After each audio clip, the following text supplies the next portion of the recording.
নিজের স্ত্রী যে একজন কোটিপতির একমাত্র উত্তরাধিকারী সে বিষয়ে পুরোপুরি অবগত না থেকেই স্বামী ও তার পরিবার গভীর রাতে হাড় কাঁপানো ঠান্ডায় সদ্যজাত ৩ সন্তান সহ স্ত্রীকে বাড়ি থেকে বের করে দিল। এরপরে স্ত্রী যা করল তা তাদের সকলকে গুড়িয়ে দিল। স্বামী শুধু তার কণ্ঠস্বরই উচ্চকিত করেনি, সেই ছোট পারিবারিক বাড়িতে তার স্বামী এবং শ্বশুরবাড়ির লোকজন নীরব দর্শক হয়ে দেখছিল যখন সে তার স্ত্রীকে প্রসবের পরেও তখনও রক্ত ঝরছে যার শরীর থেকে টেনে নিয়ে গিয়ে সদর দরজার সামনে দাঁড় করাল। কান্না করা ৩ নবজাতককে তার ২ হাতে ঠেলে দিল আর তাকে ঠেলে দিল জমাট বাঁধা মধ্যরাতের হিমেল হাওয়ায়। তার মা ও ছোট ভাই দেখছিল আর তার প্রেমিকা করিডর থেকে মিটমিট করে হাসছিল। প্রসবের পরেও তখনও রক্ত ঝরছিল যার শরীর থেকে সেই স্ত্রীকে সে টেনে নিয়ে গিয়ে ছোট পারিবারিক বাড়ির সদর দরজার সামনে দাঁড় করাল। ৩ সদ্যজাত সন্তানকে তার ২ হাতে ঠেলে দিল এবং তাকে বাইরের হাড় কাঁপানো মধ্যরাতের ঠান্ডায় ঠেলে বের করে দিল যখন তার মা দেখছিল এবং সাই দিচ্ছিল। সেই রাতে এলিস লরা, যাকে সেই বাড়ির সকলে কেবল এলিস হেইজ, শান্ত সাধারণ স্ত্রী হিসেবেই চিনত, কাঠের বারান্দায় হাঁটু গেড়ে বসে পড়ল। তার খালি পা ঠান্ডায় জ্বালা করছিল। সে তার বুকের কাছে ৩ বাচ্চাকে ধরে রাখার চেষ্টা করছিল, তার বাহু কাঁপছিল। ভেতরে তার স্বামী ড্যানিয়েল দরজা সজোরে বন্ধ করে দিল এবং বাতি নিভিয়ে দিল, যেন তার স্ত্রীর অস্তিত্ব কখনোই ছিল না। সে ভাবল তার স্ত্রীর কোথাও যাওয়ার জায়গা নেই। সে ভাবল তার স্ত্রীর কেউ নেই। সে ভাবল তাকে আর ৩ সন্তানকে অন্ধকারে ঠেলে দিলেই সে তার জীবন থেকে চিরতরে মুছে যাবে। সে যা কখনোই জানতে পারেনি তা হলো এটা, যে নারীকে সে এইমাত্র ত্যাগ করল সে কেবল একজন স্ত্রীই ছিল না, তার সকল আইনি নথিতে যা সে ঘাকার প্রয়োজনও মনে করেনি সে তখনও ছিল এলিস লরা, ক্ষমতাশালী লরা পরিবারের একমাত্র উত্তরাধিকারী। কয়েক বছর আগে তার বাবা নীরবে তার নাম ও ব্যাঙ্ক অ্যাকাউন্টগুলির ওপর একটি সুরক্ষা আদেশ জারি করে রেখেছিলেন, যা তার পরিচয় কেউ অপব্যবহার করলে বা সে ঝুঁকিতে আছে বলে চিহ্নিত হলে তার লোকজনকে সতর্ক করবে। সেই রাতে ড্যানিজেল যখন তার প্রেমিকার সাথে তার স্বাধীনতা উদযাপন করতে ভেতরে গেল, এলিসের নামে করা তার শেষ প্রতারণামূলক লেনদেনটি সেই পুরনো সুরক্ষা আদেশটিকে সক্রিয় করে দিল। সে যখন হাসছিল ৩টি কালো এসইউভি ততক্ষণে তার রাস্তায় এসে পড়ছিল, তার লোভের ডিজিটাল পথ ধরে সোজা তার সদর দরজা পর্যন্ত। এলিস যখন ঠান্ডার মধ্যে ফিসফিস করে বলল, কেউ সাহায্য করো, সেই এসইউভিগুলোর একটি থেকে একটি পরিচিত কণ্ঠস্বর বেরিয়ে এলো এবং তাকে সেই নামে ডাকল যা সে বছরের পর বছর ধরে চাপা দিয়ে রেখেছিল। মিস লরান, আমরা আপনাকে খুঁজছিলাম। সেই মুহূর্ত থেকে এটা আর একজন দুর্বল স্ত্রীর গল্প রইল না, এটা হয়ে গেল এক নীরব যুদ্ধ। প্রমাণ, ব্যাংক স্টেটমেন্ট, ভিডিও রেকর্ডিং, উকিল, আদালতের নীরবতা এবং এক পতনের যুদ্ধ যা ড্যানিয়েল কখনোই আঁচ করতে পারেনি। প্রিয় দর্শক, এখানে থাকার জন্য ধন্যবাদ। যদি আপনি সাবস্ক্রাইব না করেই দেখেন তবে তা এলিসের কণ্ঠস্বরকে আবার ঠান্ডায় মিলিয়ে যেতে দেওয়ার মতোই। যখন আপনি সেই বোতামটিতে ক্লিক করবেন আপনি তখন সেই সকল নারীর পাশে দাঁড়ান যাদের ছুঁড়ে ফেলা হয়েছে, সেই সকল শিশুর পাশে যারা অন্ধকারে প্রায় পরিত্যক্ত হয়েছিল, এবং সেই সকল নীরব হৃদয়ের পাশে দাঁড়ান যারা মাথা তুলে দাঁড়ানোর সিদ্ধান্ত নিয়েছিল। অনুগ্রহ করে এখনই সাবস্ক্রাইব করুন এবং কমেন্টে আমাকে জানান আপনি কোথা থেকে দেখছেন। তীব্র যন্ত্রণার চিৎকারটি এলো প্রথমে। এলিস লরাং, ২৭ বছর বয়সী এক নারী, হাই রিস্ক যমজ সন্তানের ৯ মাসের অন্তঃসত্ত্বা। তার পেটের ওপর এক হাতে চাপ দিল যখন হঠাৎ একটি মোচড় তার তলপেট চিরে বেরিয়ে এলো। ছোট ছোট শিশুর জামাকাপড় তার কোল থেকে পিছলে মেঝেতে ছড়িয়ে পড়ল। মুহূর্তটি ছিল তীব্র। তার শ্বাসপ্রশ্বাস দ্রুত হল, সে চোখ শক্ত করে বন্ধ করল, কিন্তু নিজেকে স্থির রাখার জন্য সে জোর করল।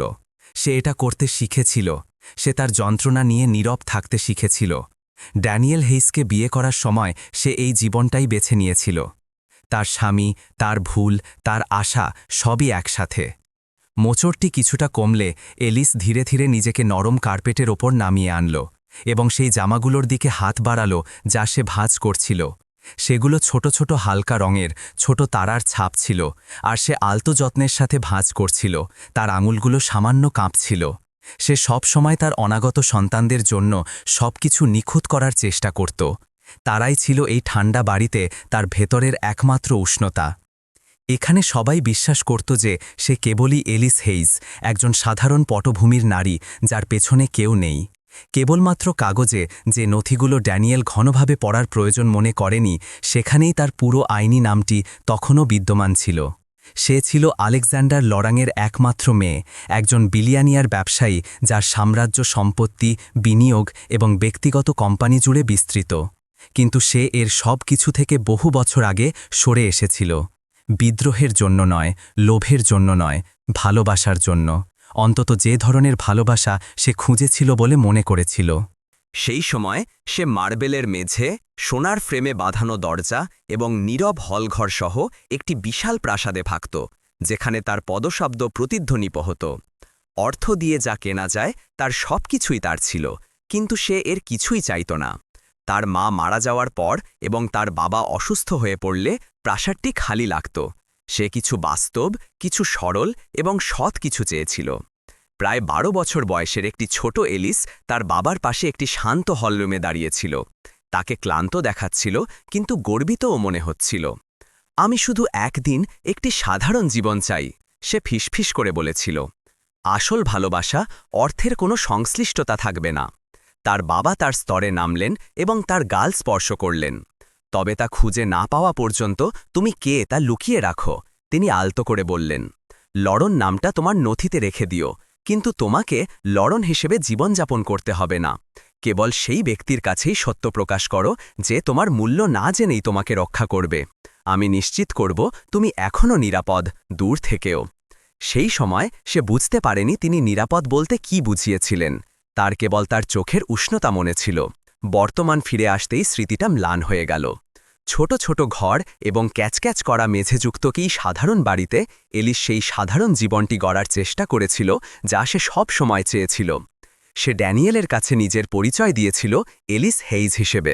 সে বলেছিল যে সে একটি ছোট শহরে বড় হয়েছে এবং সে তাকে সংশোধন করেনি যখন সে ধরে নিয়েছিল তার কোনো ধনী আত্মীয় নেই। বিয়ের সার্টিফিকেটে নামটি এখনও এলিস লরন লেখা ছিল, কিন্তু ড্যানিয়েল এমন ছোটখাটো বিষয় কখনোই মাথা ঘামায়নি। সে তাকে বিয়ে করেছিল ভক্তি, দয়া এবং নিরাপত্তার আশা করে। কিন্তু সে হেইজ পরিবারে এসে পড়ল, যেখানে ভালোবাসা ছিল এমন কিছু যা সে দিত এবং খুব কমই ফিরে পেত। বেডরুমের দরজা খুলে গেল। ড্যানিয়েল হেইজ, 30 বছর বয়সী, লম্বা, অধৈর্য এবং দিনের জন্য তৈরি হয়ে বাইরে বেরিয়ে এলো। সে এলিসের দিকে একবারও না তাকিয়ে পাশ কাটিয়ে চলে গেল। তার কোলনের গন্ধ তার পেছনে ভেসে বেড়াল, তীব্র এবং ঠান্ডা। তার ফোন বেজে উঠল। সে হাঁটা থামিয়ে দিল, স্ক্রিন দেখল এবং হাসল। একটি উষ্ণ, ব্যক্তিগত হাসি যা এলিস গত কয়েক মাসে দেখেনি। তার হৃৎপিণ্ড সংকুচিত হল। সে স্নেহ চাইছিল বলে নয়, বরং সে সেই হাসিটা চিনতে পেরেছিল বলে। এই হাসিটাই সে তাকে দিত সব কিছু বদলে যাওয়ার আগে, তার দেরি করে বাড়ি ফেরা শুরু করার আগে, তার গর্ভাবস্থাকে একটি অসুবিধা হিসাবে বিবেচনা করা শুরু করার আগে। ড্যানিয়েল, এলিস উঠে বসার জন্য সংগ্রাম করল। আমার একটু মোচড় দিচ্ছে। তুমি সামলাতে পারছ না? সে না থামতেই ধমকে উঠল। আমার দেরি হয়ে যাচ্ছে। তার সব সময় কিসের জন্য যেন দেরি হতো, মিটিং, কাজ, ব্যাখ্যাতীত ভ্রমণ। তাকে সান্ত্বনা দিতে কখনোই দেরি হতো না। সে দরজা বন্ধ করে দিল। এলিস কাঁদল না। সে শিখেছিল না কাঁদতে, কিন্তু সেই জ্বালা গভীরে জমা হল। হলওয়েতে একটি ছায়া সরে গেল। মার্গারেট হেইস, ড্যানিয়েলের মা, ভেতরে পা রাখল। তার বয়স 50-এর কোঠায়, তীক্ষ্ণ দৃষ্টি এবং সর্বদা বিচারকের ভঙ্গিতে। তার হাত দুটো ভাঁজ করা ছিল যেন সে সবসময় অপমানিত হয়ে আছে। তুমি এখনও মেঝেতে আছো? সত্যি বলছি এলিস, তুমি খুব আনাড়ি। আমি জানি না তুমি কিভাবে একটা সন্তানের জন্ম দেবে। যমজ তো পরের কথা। মার্গারেট ব্যঙ্গ করল। এলিস উঠে দাঁড়ানোর চেষ্টা করল। মার্গারেট সাহায্য করার জন্য হাত বাড়াল না। জানালার ভেতর দিয়ে মিসেস থমসন, তাদের বয়স্ক প্রতিবেশী, তার চোখে নরম উদ্বেগ নিয়ে দেখছিল। তিনি প্রায়শই নীরবে এই পরিবারটিকে পর্যবেক্ষণ করতেন। তিনি কখনোই হস্তক্ষেপ করতেন না, তবে তিনি সব কিছু মনে রাখতেন। সময়, তারিখ, কে চিৎকার করল, কে কাঁদল। এটা তার ব্যক্তিগত অভ্যাসে পরিণত হয়েছিল, তার নীরব রেকর্ড রাখার উপায়। এলিস তার পোশাক ঝেড়ে ফেলল এবং জামাকাপড় ভাঁজ করতে থাকল। তার শ্বাসপ্রশ্বাস আবার স্বাভাবিক হল। সে ছোট ছোট নড়াচড়ার দিকে মনোযোগ দিল, তার দ্রুত হৃদস্পন্দনকে শান্ত করার চেষ্টা করছিল। বাচ্চারা আলতো করে লাথি মারল। সে ফিসফিস করে তাদের বলল, আমি এখানে আছি, আমি চেষ্টা করছি, আমি প্রতিশ্রুতি দিচ্ছি। সে যখন দাঁড়ালো, ড্যানিয়েল সংক্ষেপে তার ওয়ালেট নিতে আবার এলো।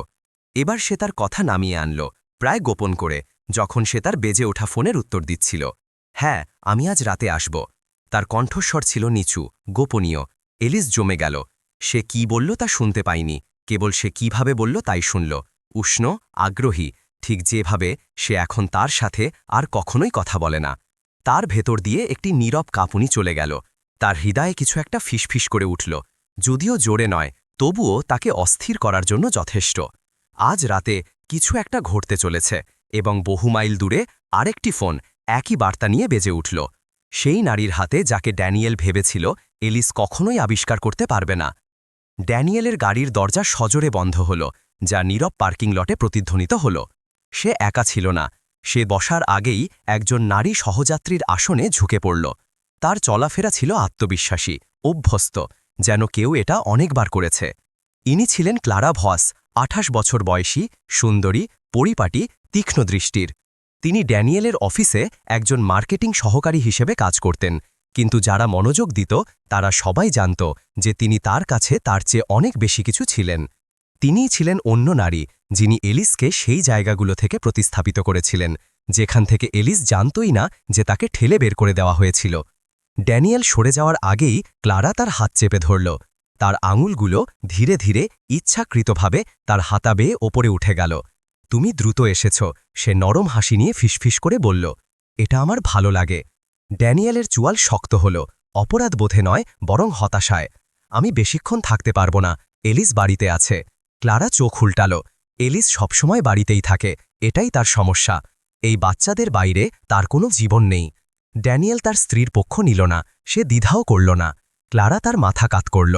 সে তোমাকে আটকে রেখেছে ড্যানিয়েল, সে সব সময় রেখেছে। কথাগুলো তাকে আঘাত করল, যেভাবে সে চেয়েছিল, উদ্বেগের ছদ্মবেশে সত্যের মতো। ড্যানিয়েল উইন্ডশিল্ডের মধ্য দিয়ে তাকিয়ে নিঃশ্বাস ছাড়তে থাকলে তীব্রতা শান্ত উত্তেজনায় পরিণত হল। সে এলিসের নীরবতা, তার উত্তেজনার অভাব, তার ভারী গর্ভাবস্থা এবং তার ক্রমাগত প্রয়োজনে ক্লান্ত হয়ে পড়েছিল। সে এই চিন্তাগুলো জোরে বলল না। ক্লারা ইতিমধ্যেই সেগুলো জানত। মধ্যরাতের কল, ব্যক্তিগত মধ্যাহ্নভোজ এবং সতর্ক প্রশ্নগুলোর মাধ্যমে সে তা নিশ্চিত করেছিল যা তাকে বোঝানো হয়েছিল। সে কাছে ঝুঁকে এলো, তার হাত তার কাঁধে ঘষল। শোনো, তুমি একটা আসল ভবিষ্যৎ চাও, তাই না?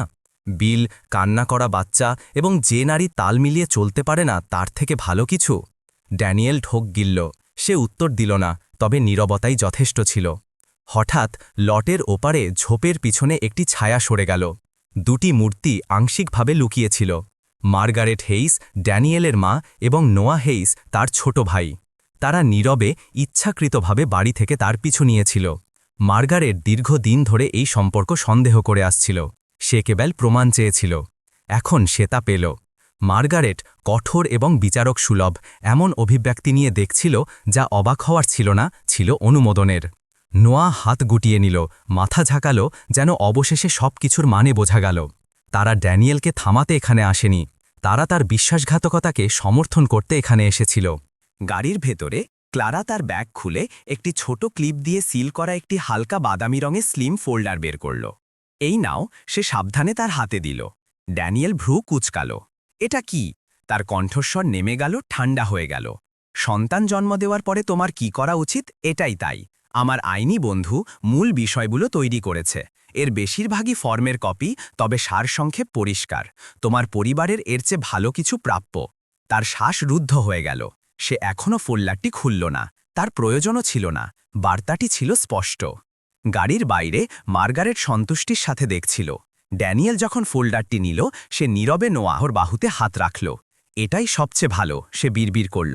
আমরা তাকে এতে সাহায্য করব। এলিস কখনোই এই পরিবারের জন্য সঠিক ছিল না। নোয়াহা তীব্রভাবে মাথা ঝাঁকাল। সে কখনোই এর অংশ ছিল না।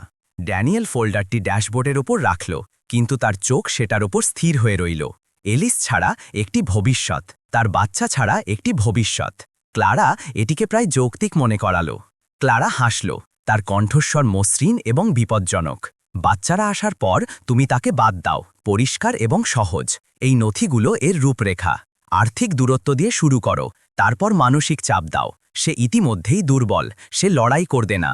ড্যানিয়েল কিছু বলল না, সে আপত্তি করল না। সে কেবল ধীরে ধীরে নিঃশ্বাস ফেলল, যেন এমন একটি পরিকল্পনাকে গ্রহণ করছে যা ইতিমধ্যেই অর্ধসম্পূর্ণ। গাড়ির ভেতরে নীরবতা আরও ভারী হয়ে উঠল। এক মুহূর্তের জন্য তাকে মনে হলো সে কিছু বলতে চেয়েছিল, হয়তো সন্দেহ, হয়তো ভয়। কিন্তু ক্লারা তার ঠোঁটে একটি আঙুল রাখল। আজ রাতে সে ফিসফিস করে বলল, সবকিছু আজ রাতে শুরু হবে। এটা বাড়িতে নিয়ে যাও, এর মধ্য দিয়ে দেখো এবং এমন জায়গায় রাখো যেখানে সে কখনোই দেখবে না। তার প্রসবের পরে আমরা পরিকল্পনাটি শেষ করব। তীব্র উত্তেজনা আবার ঘনিয়ে উঠল। বাইরে মার্গারেট এবং নোয়া নীরবে পিছিয়ে গেল, ছায়ার মতো সরে গেল, বাতাসে অদৃশ্য হয়ে গেল। তারা যথেষ্ট শুনেছিল, তারা সন্তুষ্ট ছিল। বিশ্বাসঘাতকতা আর দুর্ঘটনাজনিত ছিল না। এটা ছিল একটি সমন্বিত পরিকল্পনা, যা এখন পুরো হেস পরিবারকে জড়িত করল। ড্যানিয়েল গাড়ি চালু করল। ক্লারা তার হাত ধরল এবং তার গালে চুমু দেবার ঠিক আগে সে ফিসফিস করে বলল, সে কখনোই এটা দেখতে পাবে না। তাদের কেউই যা জানত না, ক্লারা যা আশা করেনি, তা হল ড্যানিয়েল ড্যাশবোর্ডে এত অসাবধানতাবশত যে ফোল্ডারটি রেখেছিল তা পরে এলিসের হাতে পড়বে এবং তার সব কিছু বদলে দেবে। সামনের দরজা এমন জোরে খুলে গেল যে ছোট বসার ঘরের ভেতরের বাতাস কেঁপে উঠল। ড্যানিয়েল হেস দ্রুত পায়ে ভেতরে এলো। তার মুখটা তার গোপন বৈঠকের কারণে সামান্য লালচে হয়ে গিয়েছিল। সে দ্রুত নড়ছিল, প্রায় স্নায়ুগ্রস্তভাবে। তার শার্ট থেকে একটি দাগ মুছে ফেলছিল, যেন সে কোথায় ছিল তার প্রমাণ মুছে ফেলতে চাইছে। তার হাতে ছিল হালকা বাদামি রঙের ফোল্ডারটি, যা ক্লারা তাকে দিয়েছিল। পাতলা, মারাত্মক এবং এমন সত্যপূর্ণ যা এলিসের দেখার কথা ছিল না। সে সেটা ডাইনিং টেবিলের উপর ছুঁড়ে দিল, অসাবধানে, আত্মবিশ্বাসী যে এটি অপঠিত থাকবে, এবং সোজা বাথরুমের দিকে গেল। সাথে সাথেই ঝর্ণা শুরু হল, উচ্চ স্বরে এবং বাষ্পময়। বাড়িটা শান্ত লাগছিল এবং সেই নীরবতা একটি বিপজ্জনক কিছুর ভার বহন করছিল। এলিস লরং রান্নাঘরে কাউন্টারের ওপর ভর দিয়ে দাঁড়িয়েছিল। তার পিঠে ব্যথা করছিল এবং তার পেট ভারী ও শক্ত লাগছিল। বাচ্চারা সকাল থেকে অস্থির ছিল এবং সে তাদের ছোট ছোট পা তার পাঁজরের ওপর চাপ দিতে অনুভব করতে পারছিল। তার হাতে থাকা একটি চামচ তার হাত থেকে পিছলে মেঝেতে গড়িয়ে গেল। সে ধীরে ধীরে সাবধানে কষ্ট করে নিচু হল। এখন প্রতিটি নড়াচড়ায় তার প্রচেষ্টা লাগত, কিন্তু সে সেটা ধরতে সক্ষম হল। সে আবার উঠে দাঁড়ানোর সময় কিছু একটা তার চোখ ধরল। একটি ফোল্ডার, তার নাম ওপরে ড্যানিয়েলের হাতের লেখায় লেখা, এলিস হেইজ নয়, এলিস লরং। তার হৃৎপিণ্ড একটি অদ্ভুত অনিশ্চিত স্পন্দন দিল। কৌতূহল আশঙ্কার সাথে মিশে গেল। সে তাড়াহুড়ো করল না, সে বেপরোয়াভাবে সেটা ধরল না। এলিস কেবল ফোল্ডারটির ওপর হাত রাখল, খোলার আগে তার শ্বাস স্বাভাবিক হতে দিল। তারপর পৃথিবীটা হেলে গেল। ব্যাংক স্টেটমেন্ট, বড় অঙ্কের টাকা তোলা, বিলাসবহুল চার্জ, সবই ক্লারা ভসের সাথে যুক্ত। সেই নারী যাকে সে কেবল একবার একটি কোম্পানির অনুষ্ঠানে দেখেছিল, কিন্তু যাকে তার কাছে সব সময় কিছু একটা ভুল মনে হতো। স্টেটমেন্টগুলোর শীর্ষে একটি ছোট প্রতীক তার দিকে জলজল করে দেখাচ্ছিল, তার বাবার ব্যক্তিগত ব্যাংকের বিনয়ী প্রতীক। অ্যাকাউন্টগুলো যা সে ইচ্ছাকৃতভাবে বছরের পর বছর ধরে স্পর্শ করেনি। তবুও চার্জগুলোর তারিখ ছিল সাম্প্রতিক। এলিস ধীরে ধীরে চোখ পিটপিট করল। না, তা হতে পারে না। সে পাতা উল্টাল। হোটেলের রসিদ, একাধিক তারিখ, একাধিক রাত, সবগুলোর নিচে ড্যানিয়েলের স্বাক্ষর। তার হাত এত জোরে কাঁপছিল যে তাকে বসতে হল। আরেকটি পাতা, একটি নথির শিরোনাম, ডিএনএ পরীক্ষার অনুরোধ। অনুরোধকারী পক্ষ হিসেবে ড্যানিয়েলের পাশে ক্লারার নাম লেখা ছিল। নিচে একটি নোট, বাচ্চাগুলো যে আমার নয় তার প্রমাণ দরকার। এলিসের চোখের পেছনে অশ্রু জ্বলছিল, কিন্তু সে তখনও কাঁদতে অস্বীকার করল। তার শরীর তাকে তা করতে দিচ্ছিল না, বিশেষ করে যখন পরের পাতাটি বাকি সব কিছুর চেয়ে আরও গভীর ক্ষত তৈরি করল। জন্মের পরের পরিকল্পনা, বিচ্ছেদ কৌশল, ক্লারা দ্বারা স্বাক্ষরিত, ড্যানিয়েল দ্বারা আদ্যক্ষরযুক্ত এবং মার্গারেটের কঠোর বাঁকা হাতের লেখায় পর্যালোচনা করা হয়েছে বলে নোট করা। এতে সব কিছু বিস্তারিত ছিল। এলিসকে বাড়ি থেকে সরিয়ে দেওয়া, তার টাকার অ্যাক্সেস সীমিত করা, প্রতিবেশী এবং বন্ধুদের কাছে একটি মিথ্যা গল্প তৈরি করা, সে নিজে থেকে চলে না যাওয়া পর্যন্ত তাকে মানসিকভাবে চাপ দেওয়া, দাবি করা যে সে প্রসবের পর মানসিকভাবে অস্থির ছিল। তার নাম, তার বাচ্চারা, তার জীবন একটি পরিকল্পনায়, একটি কৌশলে, একটি ঠান্ডা, হৃদয়হীন অপারেশনে পরিণত হল। এলিসের শ্বাসপ্রশ্বাস অগভীর হয়ে গেল। সে তার পেটের ওপর একটি হাত চাপল, একটি সংকোচন শক্ত হতে এবং মুক্তি পেতে অনুভব করল। এখনও পুরোপুরি প্রসব বেদনা নয়, তবে একটি সতর্কতা। তার ফিসফিস করা কণ্ঠস্বর দুর্বল এবং কাঁপানো অবস্থায় বেরিয়ে এলো। কেন? আমি জন্ম দেওয়ার ঠিক পরে তারা আমাকে সরাতে চাইছে কেন? তার দৃষ্টি ঝাপসা হয়ে গেল, তার আঙুলগুলো টেবিলের কিনারা শক্ত করে চেপে ধরল। সে অনুভব করল ঘরটা ঘুরছে, তীব্রভাবে নয়, বরং ধীরে ধীরে, যেন মেঝেটাই হেলে গেছে এবং সে ভারসাম্য খুঁজে পাচ্ছে না। জানালার কাছে একটি নরম শব্দ তাকে মাথা ঘোরাতে বাধ্য করল। মিসেস থমসন, তাদের বয়স্ক প্রতিবেশী, তার ডাক নিয়ে বাইরে থেমেছিলেন। তিনি গুপ্তচর বৃত্তি করার চেষ্টা করছিলেন না, কিন্তু তার চিন্তিত চোখ ঘরের দিকে ঘুরে গেল।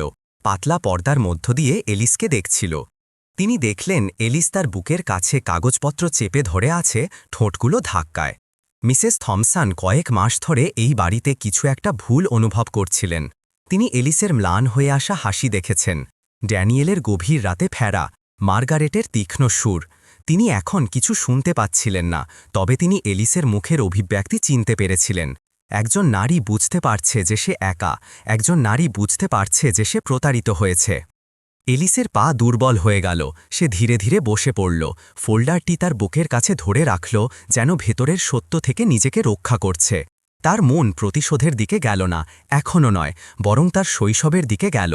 তার বাবার কণ্ঠস্বর সময়ের মধ্য দিয়ে বাহিত ফিসফিস করে ফিরে এলো।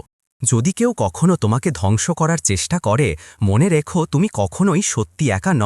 আমি সুরক্ষা ব্যবস্থা রেখে গেছি, এমনকি যদি তুমি আমার পৃথিবীর দিকে পিঠও ফেরাও। তার বাবা অনেক কিছু জানতেন, তিনি তার চেয়ে ভালোভাবে বিশ্বকে অনুভব করতেন।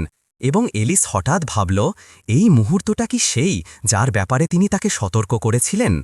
আরেকটি সংকোচন আঘাত করল, এবার আরও শক্তিশালী। সে চোখ বন্ধ করল, এর মধ্য দিয়ে শ্বাস নিল। বাচ্চারা শীঘ্রই আসছে, খুব শীঘ্রই। সে আবার ফোল্ডারটির দিকে তাকাল, ড্যানিয়েলের আদ্যক্ষর, ক্লারার হাতের লেখা, মার্গারেটের অনুমোদন, এবং তার হৃদয়ের ভেতরে কিছু একটা ফাটল। তার মধ্যে তখনও রাগ ছিল না, কেবল ধাক্কা, বিভ্রান্তি, ভয়। কিন্তু ভয় অন্য কিছুতে পরিণত হওয়ার একটা উপায় খুঁজে নেয়, আরও তীক্ষ্ণ কিছুতে। সে তার মুখ মুছল এবং নীরবে ফোল্ডারটি বন্ধ করল। সে জানত ড্যানিয়েল এখনও ঝর্ণা নিচ্ছে, সে জানত না যে সে কিছু দেখেছে, এখনও নয়, এবং ঘরটা, যা ইতিমধ্যেই শান্ত ছিল, আরও ঠান্ডা হয়ে গেল। বাইরে একটি ছায়া বারান্দার ওপর দিয়ে সরে গেল। ড্যানিয়েল তার ভুলে ফেলে যাওয়া ফোল্ডারটি নেওয়ার জন্য ডাইনিং রুমের দিকে ফিরে আসছে, সব কিছু ভেঙে পড়ার ঠিক আগের মুহূর্ত। এলিস লরন গলা থেকে যে চিৎকারটি বেরিয়ে এলো, তা এত আকস্মিক, এত তীব্র ছিল যে তা একটি ফলকের মতো পুরো বাড়ির মধ্য দিয়ে কেটে গেল। তার হাঁটু ভাঁজ হল, তার হাত তার পেটের দিকে চলে গেল। একটি শক্তিশালী, সুস্পষ্ট সংকোচন তার শরীর ভেদ করে বেরিয়ে এলো, যা সে আগে কখনো অনুভব করেনি। তার শ্বাস চলে গেল, তার দৃষ্টি কাঁপছিল। সে সোফার হাতল শক্ত করে ধরে রাখল যখন সে সোজা থাকার চেষ্টা করছিল। যমজ সন্তানরা আসছিল, খুব দ্রুত, খুব তাড়াতাড়ি, খুব তীব্রভাবে। হালকা বাদামি রঙের ফোল্ডারটি, ড্যানিয়েলের নিষ্ঠুর পরিকল্পনা, তার কোল থেকে পিছলে মেঝেতে পড়ল। পাতাগুলো সামান্য ছড়িয়ে পড়ল, কিন্তু এলিস সেটার দিকে তাকাতেও পারছিল না। আরেকটি সংকোচন আঘাত করল, তার ঠোঁট থেকে একটি মরিয়া কান্না বের করে আনল। তার কণ্ঠস্বর হলওয়েতে প্রতিধ্বনিত হল। ড্যানিয়েল হেইস, তার স্বামী, বাইরে ছুটে এলো, উদ্বেগের সাথে নয়, বরং বিরক্তির সাথে। সে সবেমাত্র ঝর্ণা বন্ধ করেছিল, ফোল্ডারটি ধরে তার গাড়িতে লুকিয়ে রাখার উদ্দেশ্য নিয়ে। এখন কি? তিনি ধমকে উঠলেন। মেঝেতে জল টপকাচ্ছিল। এলিস উত্তর দেওয়ার আগেই একটি তীক্ষ্ণ কণ্ঠস্বর বাতাসে ভেসে এলো। মার্গারেট হেইস, ড্যানিয়েলের মা, ঘরে ঝড়ের বেগে প্রবেশ করলেন। তার মুখ উদ্বেগের বদলে বিরক্তিতে বিকৃত ছিল। ওহ, আমাকে বলো না যে তোমার এখনই প্রসব বেদনা শুরু হয়েছে, মার্গারেট হিসহিস করে বললেন। তুমি এটা পরিকল্পনা করেছ? আমার ছেলেকে ফাঁদে ফেলতে তুমি এটা পরিকল্পনা করেছ? এলিস হাঁপালো, এক হাতে সোফা এবং অন্য হাতে তার পেট আঁকড়ে ধরল। আমার সাহায্য দরকার, দয়া করে একটি অ্যাম্বুলেন্স ডাকুন। মার্গারেট এমনভাবে পিছিয়ে গেলেন যেন এলিস কোনো নোংরা জিনিস। ডাক্তারদের পেছনে টাকা খরচ হয়, তুমি এখানেই প্রসব করতে পারো। তুমি অভিযোগ করা শুরু করার আগে মহিলারা সবসময় বাড়িতেই প্রসব করত, তিনি ঝাঁঝালোভাবে বললেন। ড্যানিয়েল তার স্ত্রীর দিকে এগিয়ে গেল না, সে সাহায্যের জন্য ডাকল না, এমনকি তাকে বিচলিতও লাগছিল না। তার চোখ ঘরের চারপাশে ঘুরছিল, ফোল্ডারটি খুঁজছিল। এবং সেই মুহূর্তে কিছু একটা এসে পৌঁছাল। সদর দরজা খুলে গেল। ক্লারা ভস, ড্যানিয়েলের রক্ষিতা, ভেতরে পা রাখল। স্লিম ড্রেস, নিখুঁত মেকআপ, তার ঠোকের কোণে একটি মিটমিটে হাসি। সে আর তার উপস্থিতি গোপন করল না। মার্গারেট তাকে কয়েকদিন আগেই একটি অতিরিক্ত চাবি দিয়েছিলেন পরিকল্পনার জন্য। তুমি তাড়াতাড়ি এসেছ, ক্লারা ড্যানিয়েলকে বলল, এলিসের যন্ত্রণা উপেক্ষা করে। আমরা এই গোলমাল এখনই আশা করছিলাম না। এলিস তার দিকে তাকালো, তার শ্বাস কাঁপছিল। সে অবশেষে পুরো সত্যটা দেখতে পেল, সম্পূর্ণরূপে, যন্ত্রণাদায়কভাবে, অস্বীকার করার উপায় নেই। ক্লারা ড্যানিয়েলের কাছাকাছি গেল, তার আঙুলগুলো তার বাহু ছুঁয়ে গেল। এজন্যই তোমার আরও আগে এটা শেষ করা উচিত ছিল, সে ফিসফিস করে বলল, এমনকি তার কণ্ঠস্বর নামানোরও প্রয়োজন মনে করল না। এলিসের হৃদয় ভেঙে গেল, তার শরীর কাঁপছিল, কেবল প্রসব যন্ত্রণায় নয়, বরং বিশ্বাসঘাতকতায়, যা এত তীক্ষ্ণ ছিল যে তার ফুসফুস থেকে বাতাস শুষে নিচ্ছিল। ড্যানিয়েল এলিসের দিকে এগিয়ে গেল, তাকে সান্ত্বনা দিতে নয়, বরং চিৎকার করে বলতে, তোমাকে চলে যেতে হবে, তোমার সাথে আমার আর কোনো সম্পর্ক নেই। তার কণ্ঠস্বর সংকোচনগুলোর চেয়েও জোরে আঘাত করল তাকে। তার কথার আঘাতে এলিস পিছনের দিকে টলে গেল, তার জল ভেঙে গেল, মেঝেতে ছড়িয়ে পড়ল। মার্গারেট হাঁপিয়ে উঠলেন, সহানুভূতির সাথে নয়, রাগের সাথে। এখন দেখো, তুমি কি করেছ, জঘন্য, তুমি মেঝে নষ্ট করছ। নোয়া হেইস, ড্যানিয়েলের ছোট ভাই, দরজার কাছে এসে দাঁড়াল। সে এলিসের দিকে দ্রুত একবার তাকালো এবং বিদ্রুপ করল। সে একটা নাটক করছে, সে সব সময়ই করে। ঘরটা ঝাপসা হয়ে গেল। এলিস হাঁটু গেড়ে বসে পড়ল, রাগ আঁকড়ে ধরল। সময় তার আকার হারাল। সংকোচনগুলোর মধ্যে মিনিটগুলো দীর্ঘায়িত এবং মোচড় খেতা লাগল। কেউই জরুরি পরিষেবায় ডাকল না, কেউই গোলমালের অভিযোগ না করে একটি তোয়ালে আনল না।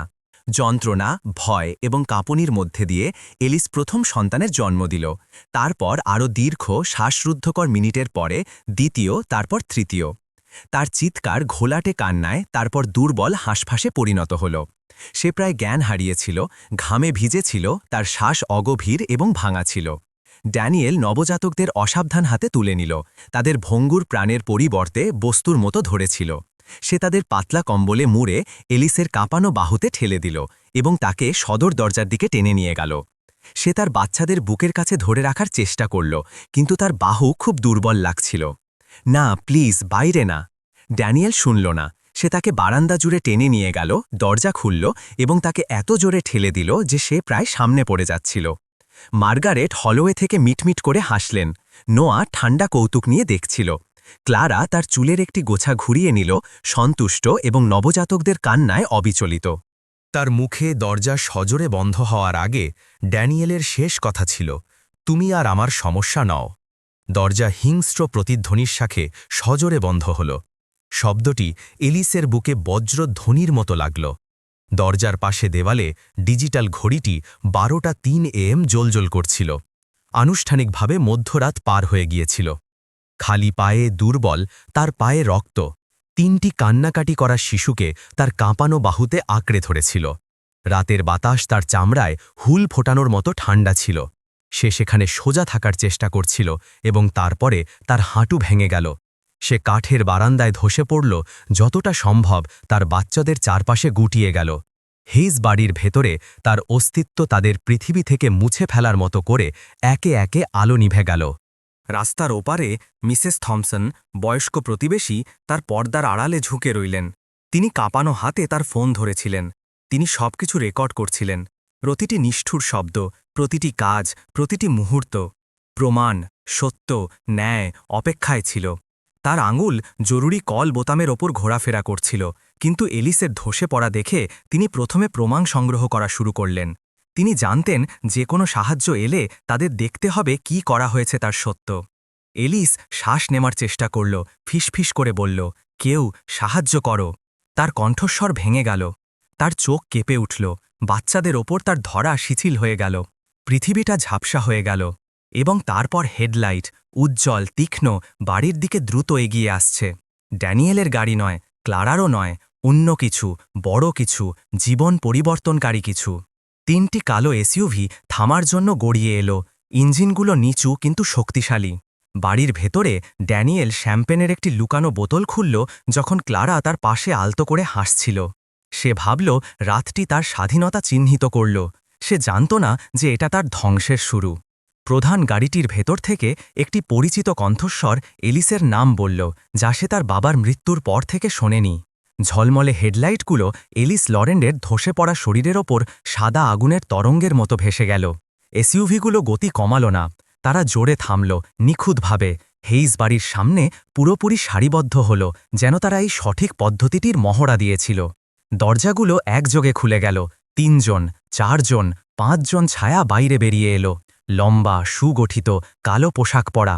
রাতের বাতাস বদলে গেল, শক্তিশালী কিছু এসেছিল।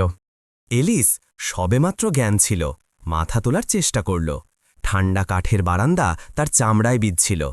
তার বাচ্চারা তার কাঁপানো বাহুতে দুর্বলভাবে কাঁদছিল, তাদের ছোট মুষ্টি তার বুকে চাপ দিচ্ছিল।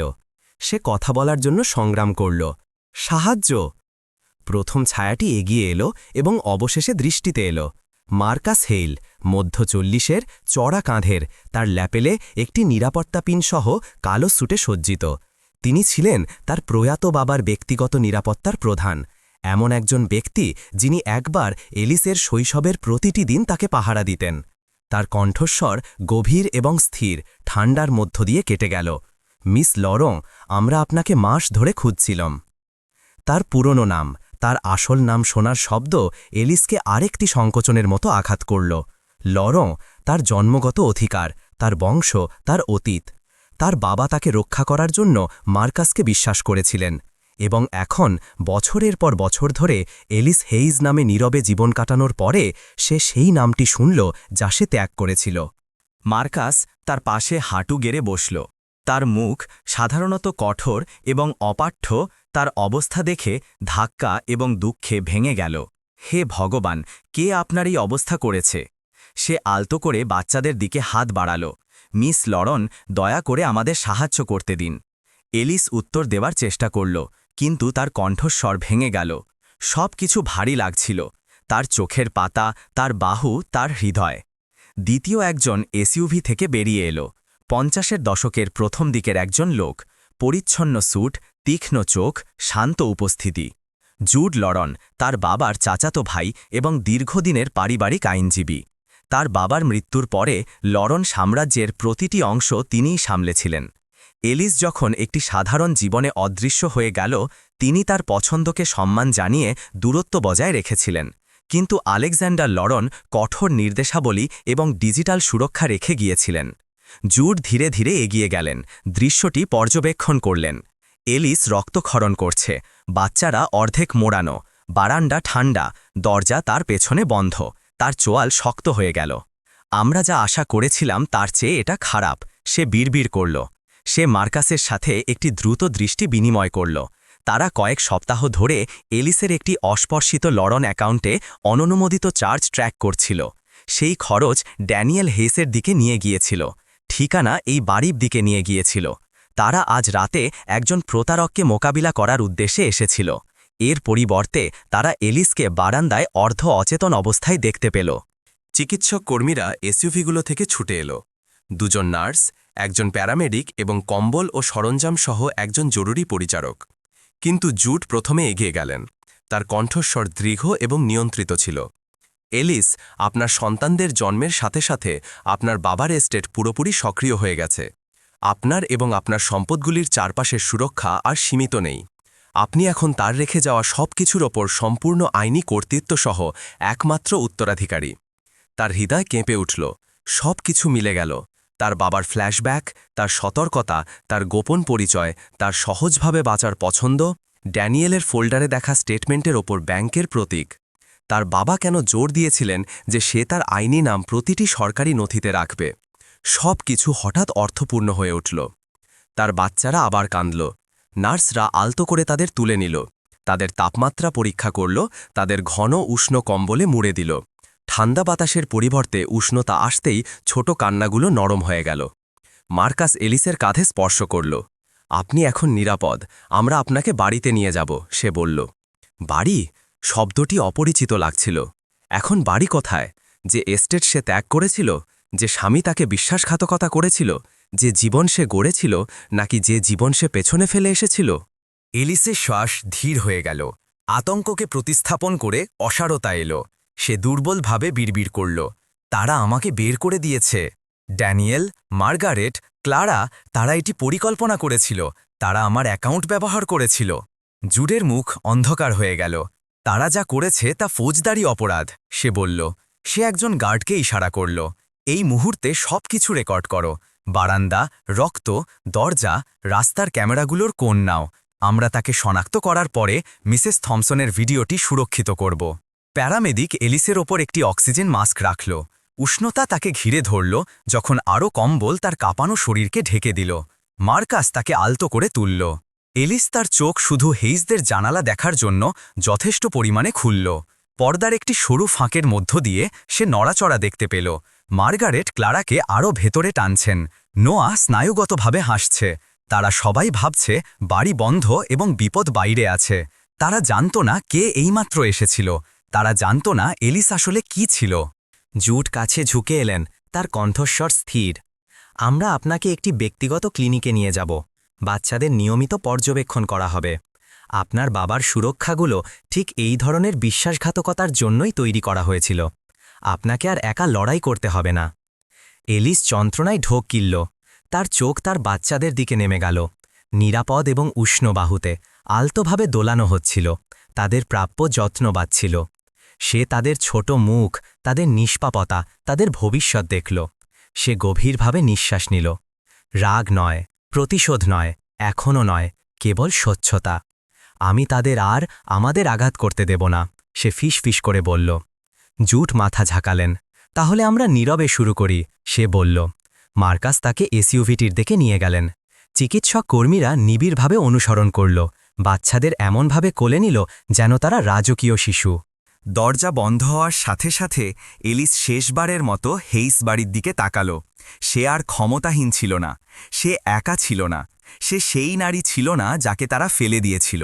সে ছিল এলিস লরো, উত্তরাধিকারী, মা, বেঁচে থাকা এবং শীঘ্রই আরও অনেক শক্তিশালী কিছু।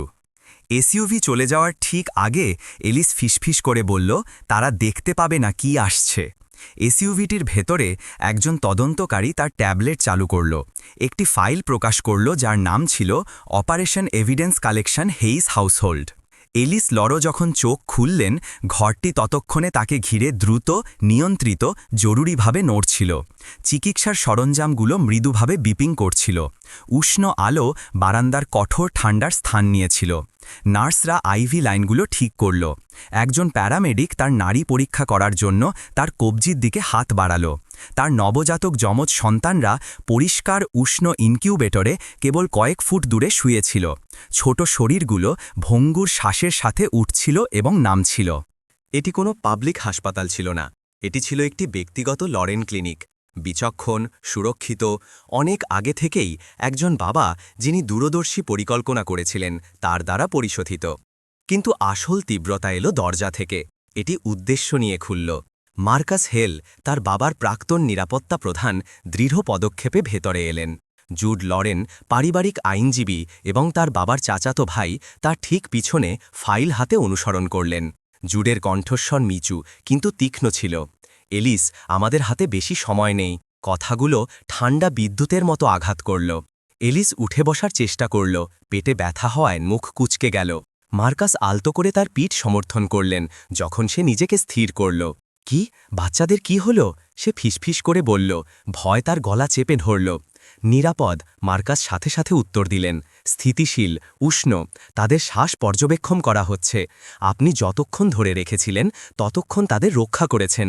এলিস এক মুহূর্তের জন্য চোখ বন্ধ করল। উষ্ণ জলের মতো স্বস্তি তার ওপর দিয়ে বয়ে গেল। কিন্তু এটা বেশিক্ষণ থাকল না। বাস্তবতা আবার ফিরে এলো। বিশ্বাসঘাতকতা, বরফের মতো ঠান্ডা বারান্দা। ড্যানিয়েলের কণ্ঠস্বর তাকে বলছিল যে সে আর তার সমস্যা নয়। তার হৃদয় সংকুচিত হল, কিন্তু সে শ্বাস নিতে থাকল। তাকে বাচ্চাদের জন্য, নিজের জন্য শান্ত থাকতে হবে। জুড তার বিছানার কাছে এগিয়ে এলেন। তার অভিব্যক্তি গুরুতর কিন্তু ভদ্র। এলিস, সে নরমভাবে বলল, আপনার বাবা মারা যাওয়ার আগে তার একটি শেষ অনুরোধ ছিল। তিনি আমাদের বলেছিলেন যে আপনি বিপদে না পড়লে যেন আপনার জীবনে হস্তক্ষেপ না করি। যদি আপনি সত্যিই, তার কণ্ঠস্বর সামান্য কেঁপে উঠল, এমনকি তাকেও অবাক করে দিল, একা না হন। এলিস অন্যদিকে তাকাল। তার গলার জ্বালা গিলে ফেলল। সে সহজভাবে বাঁচতে চেয়েছিল। সে কে ছিল তা লুকিয়ে রাখতে চেয়েছিল। কিন্তু সে কখনোই আশা করেনি যে তার নিজের স্বামী এবং তার পরিবার তাকে একটি বোঝা বানিয়ে এমনভাবে ছুঁড়ে ফেলে দেবে যেন সে কিছুই না। একজন নার্স ইনকিউবেটরগুলোর একটি ঠিক করলেন। নরম বিপিং আবার ঘরে ভরে গেল। এটা তাকে স্থিতিশীল করল। জুট চালিয়ে গেলেন। ক্লিনিক দ্বারা আপনার সন্তানদের জন্ম নিশ্চিত হওয়ার মুহূর্তেই আপনার বাবা সেট করে রাখা প্রতিটি সুরক্ষা আদেশ পুরোপুরি সক্রিয় হয়ে গেছে। আপনার উত্তরাধিকার, আপনার নিরাপত্তা, আপনার আইনি কর্তৃত্ব সবকিছু আপনার হয়ে গেল, কেবল তত্ত্বে নয়, বাস্তবেও। এলিস তার বাচ্চাদের দিকে তাকালো। 3টি ছোট অলৌকিক ঘটনা যারা জানত না যে তাদের জন্ম সবকিছু বদলে দিয়েছে। দরজা আবার খুলল, এবার আরও নীরবে। একজন নারী ভেতরে এলেন। মধ্য 30-এর, তীক্ষ্ণ চোখ, শান্ত ভঙ্গি, হাতে ট্যাবলেট। সামান্থা রিড, লরেন এস্টেটের প্রধান তদন্তকারী। মার্কাস তার পরিচয় করিয়ে দিলেন।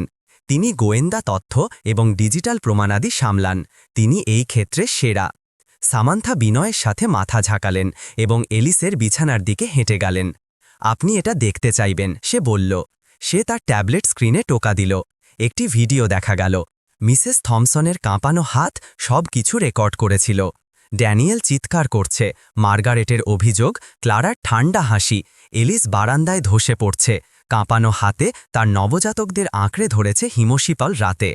ড্যানিয়েল যখন দরজা সজোরে বন্ধ করল, সামান্থা ভিডিওটি তার মুখের ওপর থামিয়ে দিল। এলিস তার মুখের ওপর হাত চাপল যখন তার চোখে জল ভরে এলো। দুর্বলতা থেকে নয়, বরং ধাক্কা থেকে, যে কেউ তাকে দেখেছিল। কেউ সত্য রেকর্ড করার জন্য যথেষ্ট যত্নশীল ছিল। সামান্থার কণ্ঠস্বর স্থির ছিল। আপনার প্রতিবেশী এটি আমাদের পাঠিয়েছেন, তিনি ব্যাখ্যা করলেন। আমাদের দল আপনাকে এসইউভিতে তোলার পরে আমি তার গেটে আমাদের যোগাযোগের ইমেল সহ একটি কার্ড রেখে এসেছিলাম। তিনি 1 ঘন্টার মধ্যে ভিডিওটি একটি বার্তাসহ পাঠিয়েছিলেন। এটি প্রমাণ, তাকে রক্ষা করুন। এলিস তার কাঁপানো হাতের পিঠ দিয়ে তার চোখের জল মুছল। ট্যাবলেটে আরেকটি ফাইল খুলল। হোটেলের রসিদ, ড্যানিয়েল এবং ক্লারার মধ্যে বার্তা, ব্যাংক থেকে টাকা তোলা, জালিয়াতি সতর্কতা। ড্যানিয়েল তার ব্যক্তিগত খরচ মেটানোর জন্য এলিসের পরিচয় এবং লরো অ্যাকাউন্ট ব্যবহার করছে, এবং তারপর সবথেকে নিষ্ঠুর নথিটি একটি স্ক্যান করা পিডিএফ হিসেবে উপস্থিত হল। জন্মের পরের পরিকল্পনা, বিচ্ছেদ কৌশল। সামান্থা স্ক্রিনে টোকা দিলেন। আমরা যখন ড্যানিয়েলের কাছে সন্দেহজনক অর্থপ্রদানগুলো ট্র্যাক করলাম, আমরা আইনি চ্যানেলের মাধ্যমে তার ইমেল এবং ক্লারার ইমেল পরীক্ষা করলাম। তাদের বার্তা এবং সংযুক্ত খসড়াগুলো আমাদের এই নথিতে নিয়ে এলো। এলিস কেঁপে কেঁপে নিঃশ্বাস ফেলল। সে সত্যিই আমাকে সরাতে চেয়েছিল। মার্কাস নরমভাবে কিন্তু বিপজ্জনকভাবে বললেন, সে আপনাকে এবং লরান্ট পরিবারকে কম মূল্যায়ন করেছিল। জুড এগিয়ে এলেন। এলিস, আমরা এটা আদালতে নিয়ে যেতে পারি। তারা যা করেছে, প্রতিটি শব্দ, প্রতিটি মিথ্যা প্রকাশ এবং শাস্তি দেওয়া যেতে পারে। আমরা বিবাহ বিচ্ছেদ, হেফাজত, আর্থিক ক্ষতিপূরণ এবং সুরক্ষামূলক আদেশের জন্য মামলা করতে পারি। সামান্থা তার ব্যাগে হাত ঠোকালেন। তিনি হালকা বাদামি ফোল্ডারের বিষয়বস্তুর একটি মুদ্রিত কপি বের করলেন, ডিজিটাল সংস্করণ যা তারা উদ্ধার করেছিল। এলিসের হৃদয় কেঁপে উঠল। সামান্থা কাগজগুলো তার আঙুলের মধ্যে তুলে ধরলেন। শান্ত, মারাত্মক, সত্যে ভারী। তারপর সামান্থা সেই প্রশ্নটি করলেন যা সব কিছু বদলে দিল। আপনি কি এটি আদালতে উপস্থাপন করতে চান, নাকি নিয়ন্ত্রিত মিডিয়া চ্যানেলের মাধ্যমে প্রথমে ফাঁস করতে চান? ঘর নীরব হয়ে গেল। এলিস তার বাচ্চাদের দিকে তাকালো, তারপর যারা সত্যিই তার যত্ন নিত তাদের মুখের দিকে তাকালো। তার কণ্ঠস্বর নরম কিন্তু স্থির ছিল। দুটোই, সে বলল। আদালত প্রথমে, তারপর সত্য যেখানে যেতে হবে সেখানে যেতে পারে। তার চোখে একটি স্ফুলিঙ্গ জ্বলে উঠল, প্রথমে ছোট, তারপর তীক্ষ্ণ, কেন্দ্রীভূত, অপ্রতিরোধ্য কিছুতে পরিণত হল। নীরব যুদ্ধ শুরু হয়েছিল। জুড সিল করা আইনি নথি ভর্তি একটি সুরক্ষিত ব্রিফকেস খুললেন এবং নীরবে বললেন, তাহলে প্রথম পদক্ষেপ হল তাকে সমন পাঠানো। 2 সপ্তাহ পরে হেসবাড়ি বাইরে থেকে প্রায় একই রকম লাগছিল, কিন্তু ভেতরে সব কিছু ফাটল শুরু করেছিল। রান্নাঘরের কাউন্টারে বিল জমে গিয়েছিল। 2টি ক্রেডিট কার্ড রহস্যজনকভাবে কাজ করা বন্ধ করে দিয়েছিল। মার্গারেট হেইস স্বাভাবিকের চেয়ে বেশি বিরক্ত ছিলেন। ড্যানিয়েল বুঝতে পারছিলেন না কেন ব্যাংক তার লেনদেনগুলো বারবার পর্যালোচনা করছে। সে ভাবল এটা একটা ত্রুটি, তাই সে শ্যাম্পেনের আরও একটি বোতল খুলল, যা সে এলিসের চুরি করা পরিচয় ব্যবহার করে কিনেছিল, এবং তার বুকে বেড়ে ওঠা অস্বস্তি ডুবিয়ে দেওয়ার চেষ্টা করল। ড্যানিয়েল হেইস দামি শ্যাম্পেনের গ্লাস তুলতে গিয়ে উচ্চস্বরে হেসে উঠল। সে ক্লারা ভসকে জড়িয়ে ধরে বসার ঘরের সোফায় শুয়েছিল। ক্লারা তার হিল খুলে ফেলল এবং হাসল। তুমি অবশেষে তার থেকে মুক্ত, সে বলল। এখন আমরা তোমার প্রাপ্য জীবন তৈরি করতে পারি। ড্যানিয়েল পিছনে হেলান দিল, জোর করে হেসে উঠল। ওহ, সে এখন চিরতরে চলে গেছে। তার বন্ধু নেই, তার পরিবার নেই, তার কিছুই নেই, সে অদৃশ্য হয়ে যাবে। সেই কথাগুলো বিষের মতো বাতাসে ঝুলে রইল, কারণ বাড়ির বাইরে সেই একই বারান্দায় ড্যানিয়েল কয়েক সপ্তাহ আগে এলিসকে ফেলে দিয়েছিল।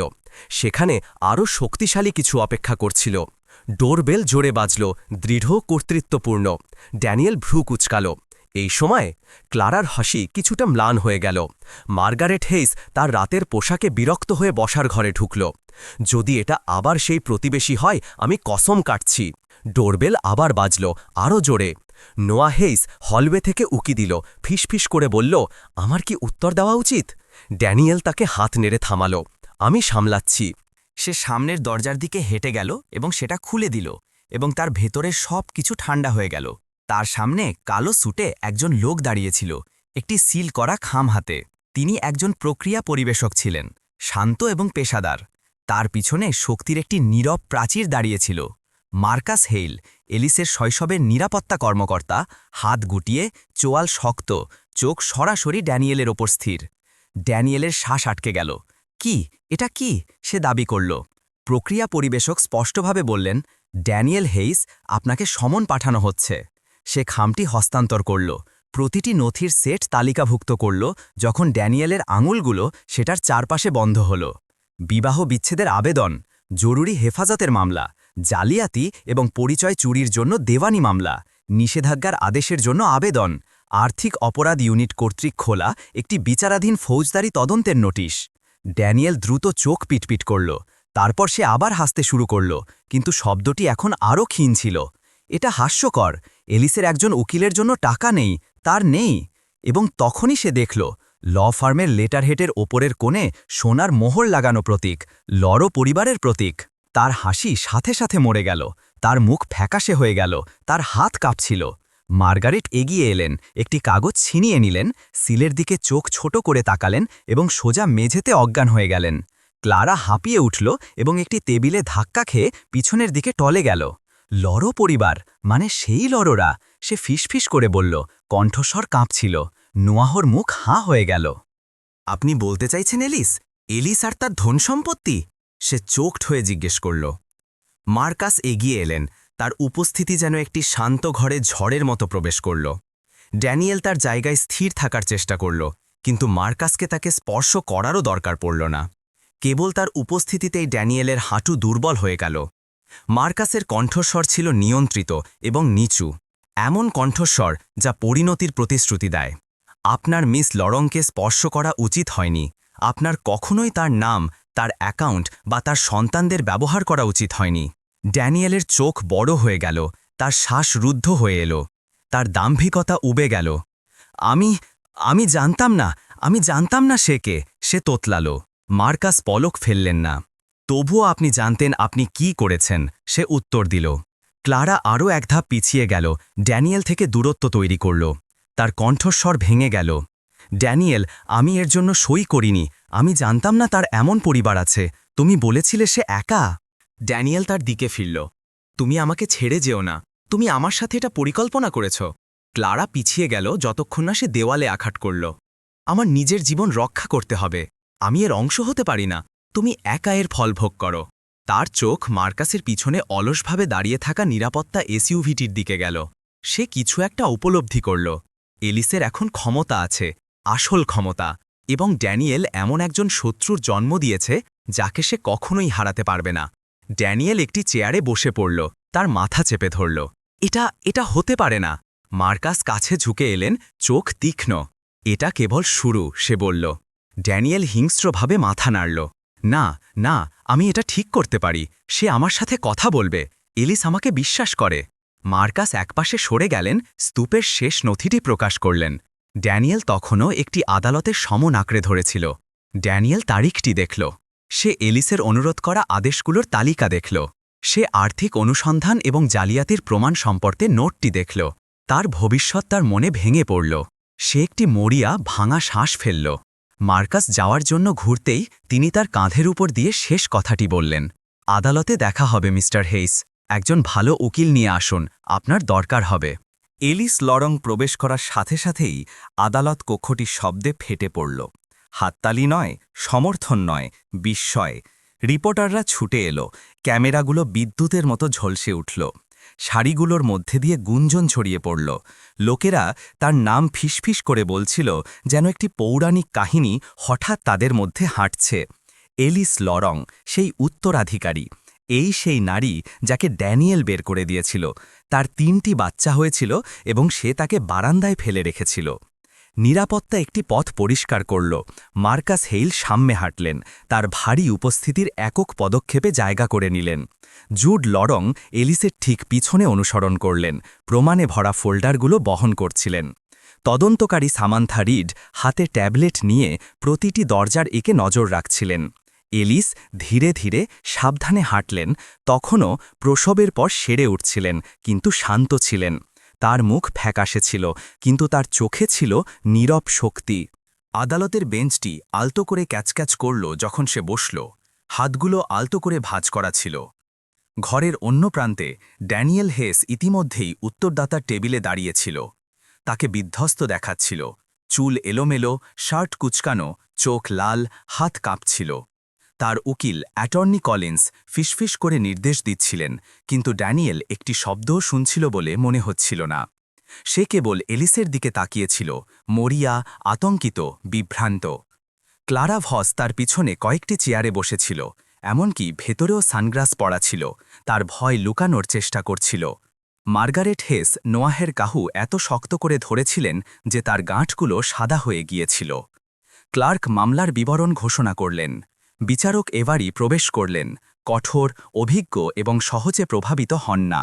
আদালতে শৃঙ্খলা বজায় রাখুন। নীরবতা ঘরে নেমে এলো। বিচারক এবারই তার ডকেটের দিকে তাকালেন। এটি এলিস লরন বনাম ড্যানিয়েল হেসের মামলা, তিনি বললেন। অস্থায়ী হেফাজত, সুরক্ষামূলক আদেশ এবং আর্থিক নিষেধাজ্ঞার জন্য জরুরি শুনানি। তিনি থামলেন, তার চোখ ইতিমধ্যেই তার সামনে রাখা নথির স্তূপ স্ক্যান করছিল। জমা দেওয়া প্রমাণ বিবেচনা করে এই শুনানি দ্রুত চলবে। ড্যানিয়েল শক্তভাবে ঢোক গিলল। বিচারক এলিসের দিকে ফিরলেন। মিসেস লরন, আপনি কি কথা বলতে চান? সে জিজ্ঞাসা করল। একটি ভারী মুহূর্ত দীর্ঘায়িত হল। রিপোর্টাররা ঝুঁকে পড়ল। আদালত কক্ষ শ্বাস চেপে ধরল। এলিস তার চোখ তুললেন, তারপর ধীরে ধীরে মাথা নাড়লেন। না মাননীয় বিচারক, সে শান্তভাবে উত্তর দিল। আমি চাই আমার উকিল আমার পক্ষ থেকে কথা বলুক। তার কণ্ঠস্বর ছিল নরম, স্থির, চিৎকারের চেয়েও শক্তিশালী। বিচারক এবারই মাথা ঝাঁকালেন। এগিয়ে যান মিস্টার লরন। জুড এগিয়ে এলেন, তার চশমা ঠিক করলেন, তার কণ্ঠস্বর নিয়ন্ত্রিত আগুনের মতো বহন করল। মাননীয় বিচারক, এই মামলাটি সহজ। আমরা পরিত্যাগ, নিষ্ঠুরতা, জালিয়াতি, পরিচয় চুরি এবং নবজাতকদের বেপরোয়া বিপন্নতার নথিভুক্ত প্রমাণ উপস্থাপন করছি। সে কোর্ট ক্লার্ককে একটি ফ্ল্যাশ ড্রাইভ হস্তান্তর করল। প্রমাণ, প্রদর্শনী এ। আদালত কক্ষের পর্দাগুলো জ্বলে উঠল এবং ভিডিওটি শুরু হল। Mrs থমসনের recording. ড্যানিয়েল চিৎকার করছে, মার্গারেট অভিশাপ দিচ্ছে, ক্লারা হাসছে, এলিস বারান্দায় ধসে পড়ছে, হিমশীতল রাতে তার নবজাতকদের আঁকড়ে ধরছে, দরজা সজোরে তার মুখে বন্ধ হয়ে যাচ্ছে। ঘরটি আতঙ্কিত গোঙানিতে ফেটে পড়ল। ক্লারা মুখ ঢাকল। মার্গারেটের হাঁটু সামান্য ভাঁজ হল। নোয়া ফিসফিস করে বলল, আমরা শেষ। ড্যানিয়েলের মুখটা ভেঙে গেল। সে ফিসফিস করে বলল, না, না, দয়া করে। কিন্তু ভিডিওটি চলতে থাকল। জুড আরেকটি নথি তুলে ধরলেন। প্রদর্শনী বি। মিস ক্লারা ভসের বার্তাগুলো মিস্টার হেইসকে প্রসবের পরে এলিসকে জোর করে বের করে দিতে উৎসাহিত করছে। স্ক্রিনগুলো ক্লারার টেক্সটগুলো প্রদর্শন করল। সে দুর্বল, তাকে বের করে দাও। তোমার পরিবারের এর চেয়ে ভালো কিছু প্রাপ্য। সে জন্ম দেওয়ার মুহূর্তেই এটা শেষ করো। ক্লারা উঠে দাঁড়ানোর এবং পালিয়ে যাওয়ার চেষ্টা করল, কিন্তু মার্কাস শাড়ির শেষ প্রান্তে তার পথে এসে দাঁড়াল। কেবল তার উপস্থিতি দিয়েই তার পালানো আটকাল। বিচারক হাতুড়ি ঠোকলেন, বসে পড়ুন। ক্লারা কাঁপতে কাঁপতে তার আসনে বসে পড়ল। জুট চালিয়ে গেলেন। প্রদর্শনী সি। জালিয়াতির রশিদ। ড্যানিয়েল হেইস এলিস লরনের পরিচয় এবং তার ব্যক্তিগত অ্যাকাউন্টগুলো তার ব্যক্তিগত জীবনধারাকে অর্থায়ন করতে ব্যবহার করেছেন। সে ব্যাংক স্টেটমেন্ট, হোটেলে থাকা, বিলাসবহুল কেনাকাটা, অর্থ উত্তোলন তুলে ধরল। ড্যানিয়েল উভয় হাতে তার মুখ ঢাকল, কাঁধ কাঁপছিল। একটি প্রদর্শনী। ডিএনএ পরীক্ষার অনুরোধ, জুড বললেন। সে নথিটি তুলে ধরল। মিস ভস দ্বারা জমা দেওয়া একটি অনুরোধ, মিস্টার হেস দ্বারা স্বাক্ষরিত, দাবি করে যে এলিসের বাচ্চারা তার নাও হতে পারে যখন সে এখনও হাই রিস্ক যমজ সন্তানের সাথে গর্ভবতী ছিল। ভিড় আবার হাঁপিয়ে উঠল। এবং অবশেষে প্রদর্শনী জুড বিচ্ছেদ পরিকল্পনার মুদ্রিত কপিটি তুলে ধরলেন, বিচ্ছেদ কৌশলের নথিটি যা বিবাদীরা এবং তাদের সহযোগী লিখেছিল, যেখানে এলিস প্রসবপূর্ব যমজ সন্তানের জন্ম দেওয়ার পরে তাকে তার বাড়ি থেকে সরিয়ে দেওয়ার পরিকল্পনা বিস্তারিত ছিল। বিচারক এভারির মুখ অন্ধকার হয়ে গেল। এটা ভয়াবহ, সে বলল। সে সাক্ষীর বাক্সে বসা মিসেস থমসনের দিকে ফিরলেন। ম্যাডাম, এটা কি আপনার রেকর্ডিং? মিসেস থমসন মাথা ঝাঁকালেন। আমি এটা নিয়েছিলাম কারণ কাউকে তাকে রক্ষা করতে হবে, সে বলল। তার কণ্ঠস্বর কাঁপছিল, কিন্তু তার সাহস বজায় ছিল। নীরবতা আবার ঘরে ভরে গেল। বিচারক ড্যানিয়েলের মুখোমুখি হলেন। মিস্টার হেস, আমি এই জরুরি আদেশগুলো নিয়ে রায় দেওয়ার আগে আপনার কিছু বলার আছে কি? ড্যানিয়েল অস্থিতিশীলভাবে উঠে দাঁড়াল, তার মুখ বেয়ে জল গড়িয়ে পড়ছিল। এলিস, দয়া করে কিছু বলো, দয়া করে আমার দিকে তাকাও, দয়া করে। এলিস নড়ল না, সে পলক ফেলল না, সে কথা বলল না। তার নীরবতা যে কোনো শব্দের চেয়ে জোরে ছিল। বিচারক এভারি হাতুড়ি তুললেন। এই আদালত নিম্নলিখিত অস্থায়ী জরুরি আদেশগুলো মঞ্জুর করছে, সে ঘোষণা করল। এলিস লরংকে শিশুদের সম্পূর্ণ আইনি এবং শারীরিক হেফাজত, সম্পূর্ণ আর্থিক তদন্ত মুলতুবি থাকা পর্যন্ত সমস্ত যৌথ অ্যাকাউন্ট অবিলম্বে স্থগিত করা। ড্যানিয়েল হেইসকে এলিস বা বাচ্চাদের কাছে যাওয়া থেকে নিষেধ করে একটি যোগাযোগবিহীন আদেশ এবং জালিয়াতি ও বিপন্নতার প্রমাণ জেলা অ্যাটর্নির অফিসে আনুষ্ঠানিকভাবে রেফার করা। হাতুড়ি বজ্রের মতো আঘাত করল। ড্যানিয়েল তার চেয়ারে পড়ে গেল কাঁদতে কাঁদতে। মার্কাস জুডের কাছে ঝুঁকে ফিসফিস করে বলল, গাড়িগুলো প্রস্তুত করুন, প্রেস একটি প্রতিক্রিয়া চাইবে, এবং আজ শুধু ড্যানিয়েলই পড়বে না। ড্যানিয়েল হেস একটি জ্বলন্ত বিল্ডিং থেকে পালানো মানুষের মতো আদালত কক্ষের দরজা দিয়ে বেরিয়ে এলো। আতঙ্ক প্রতিটি পদক্ষেপে তাকে ঠেলে দিল। তার শ্বাস তীক্ষ্ণ ধাক্কায় আসছিল। ক্যামেরাগুলো সাথে সাথেই ঝলসে উঠল, তীক্ষ্ণ, অন্ধ, নির্দয়। রিপোর্টাররা সব দিক থেকে তাকে ঘিরে ধরল, প্রশ্ন করছিল, ড্যানিয়েল, এটা কি সত্যি যে আপনি আপনার স্ত্রী এবং নবজাতকদের ত্যাগ করেছেন? কেন আপনি ডিএনএ পরীক্ষা চেয়েছিলেন? আপনি কি তার অ্যাকাউন্টগুলো অনুমতি ছাড়া ব্যবহার করেছেন? আপনি কি ফৌজদারি অভিযোগের ভয় পাচ্ছেন? তাদের মাইক্রোফোনগুলো তার মুখের দিকে ঠেলে দেওয়া হলো। তাদের কণ্ঠস্বর আঘাতের মতো তাকে আঘাত করল। ড্যানিয়েল তাদের ঠেলে দেওয়ার চেষ্টা করল। আমার কাছ থেকে দূরে যাও, সে চিৎকার করল, কিন্তু তারা পিছিয়ে গেল না। জরুরি আদালতের রায় বিদ্যুতের মতো জনসাধারণের মধ্যে ছড়িয়ে পড়েছিল। তারা আর একজন স্বামীকে দেখছিল না, তারা একজন ধরা পড়া, প্রকাশিত, পতিত ভিলেনকে দেখছিল। আদালতের সিঁড়ি লোকে ভরে গিয়েছিল। তারা ইশারা করছিল, ফিসফিস করছিল, বিচার করছিল। ড্যানিয়েলের লজ্জা তার চামড়ার ওপর দিয়ে গরম হয়ে জ্বলছিল। তার পিছনে ক্লারা ভস বেরিয়ে এলো। তার অভিব্যক্তি লুকানোর জন্য তার সানগ্লাস আরও উপরে ঠেলল। সে তার কাছ থেকে সরে যাওয়ার চেষ্টা করল, কিন্তু রিপোর্টাররা তাকেও ধরে ফেলল। ক্লারা, আপনি কি ড্যানিয়েলকে এলিসকে বের করে দিতে উৎসাহিত করেছিলেন? এটা কি সত্যি যে আপনি তাকে প্রসবের পরে শেষ করতে বলেছিলেন? আপনি কি নিজেও অভিযুক্ত হওয়ার চিন্তায় আছেন? ক্লারা নেকড়েদের দ্বারা কোণঠাসা শিকারের মতো জমে গেল। ড্যানিয়েল তার বাহুর দিকে হাত বাড়াল। ক্লারা, কাছে থাকো, আমাদের দরকার। সে জোরে হাত সরিয়ে নিল। আমি তোমার সাথে নেই, তুমি কি শুনতে পাচ্ছ? সে ধমকে উঠল।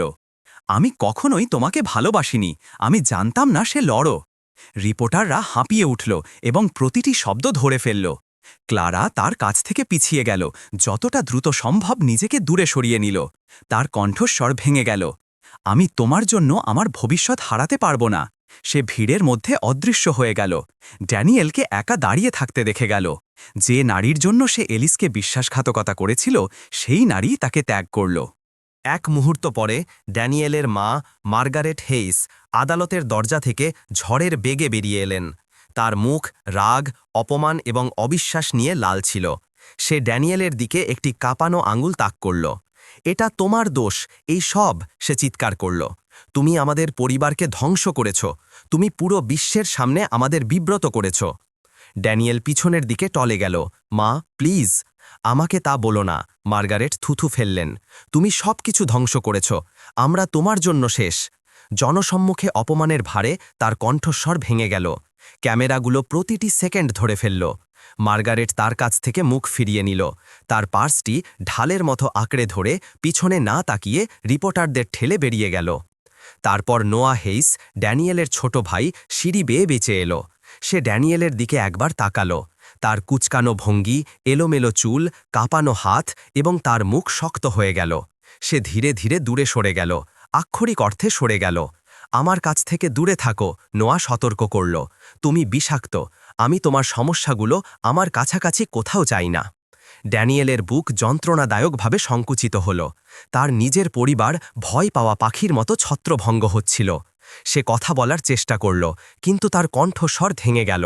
প্লিজ, কেউ শুধু শোনো। কেউ শুনল না। রিপোর্টাররা এগিয়ে আসতে থাকল। লোকেরা তার দিকে ইশারা করল। তার চারপাশে পৃথিবী ভেঙে পড়ল। এবং তারপর আদালতের সিঁড়ির নিচ থেকে ভিড়ের মধ্য দিয়ে দুজন লোক এগিয়ে এলো। একা হাঙর, যাদের কাছে ড্যানিয়েল হাজার হাজার টাকা ধার করেছিল, ঋণ যা সে সবার কাছ থেকে লুকিয়ে রেখেছিল।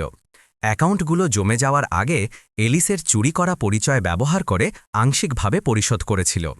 তারা ধীরে ধীরে ইচ্ছাকৃতভাবে এগিয়ে এলো। একজন বলল, আমরা তোমাকে খুঁজছিলাম। ড্যানিয়েল পিছনের দিকে টলে গেল। এখন নয়, আমি তোমাদের টাকা ফেরত দেব। দ্বিতীয় লোকটি হাসল। তুমি শেষবারও সেটাই বলেছিলে, তারপর তুমি ফোন ধরা বন্ধ করে দিলে। ড্যানিয়েলের শ্বাস তীক্ষ্ণ, আতঙ্কিত হয়ে গেল। সে দৌড়াতে ঘুরল, কিন্তু যখন একটি বড় ছায়া দৃষ্টিতে এলো তখন সে জমে গেল। সবাই নীরব হয়ে গেল। মার্কাস হেইল, এলিসের নিরাপত্তা কর্মকর্তা, সিঁড়ির গোড়ায় লম্বা হয়ে দাঁড়ালেন। কালো স্যুট, ঠান্ডা চোখ, হাত গুটিয়ে। কোনো প্রচেষ্টা নেই, কেবল উপস্থিতি। ড্যানিয়েলের গলা শুকিয়ে গেল। মার্কাস। মার্কাসের অভিব্যক্তি বদলায়নি। তার পিছনে দুজন ইউনিফর্ম পরা পুলিশ অফিসার এগিয়ে এলেন। তাদের মধ্যে একজন স্পষ্টভাবে বলল, কণ্ঠস্বর ভিড়ের ওপর দিয়ে ভেসে এলো, ড্যানিয়েল হেইস, আপনার গ্রেপ্তারের জন্য আমাদের কাছে একটি পরোয়ানা আছে। জালিয়াতি, পরিচয় চুরি এবং নাবালকদের বেপরোয়া বিপন্নতার সন্দেহে আপনাকে হেফাজতে নেওয়া হচ্ছে। ড্যানিয়েলের হাঁটু ভেঙে গেল। সে পাথরের সিঁড়ির ওপর ধসে পড়ল। শক্তি প্রয়োগের কারণে নয়, পরাজয়ের কারণে। তার শরীর ভাঁজ হয়ে গেল। তার হাত কাঁপছিল। তার কণ্ঠস্বর ভেঙে গেল। না, প্লিজ না, আমি এটা ঠিক করতে পারি।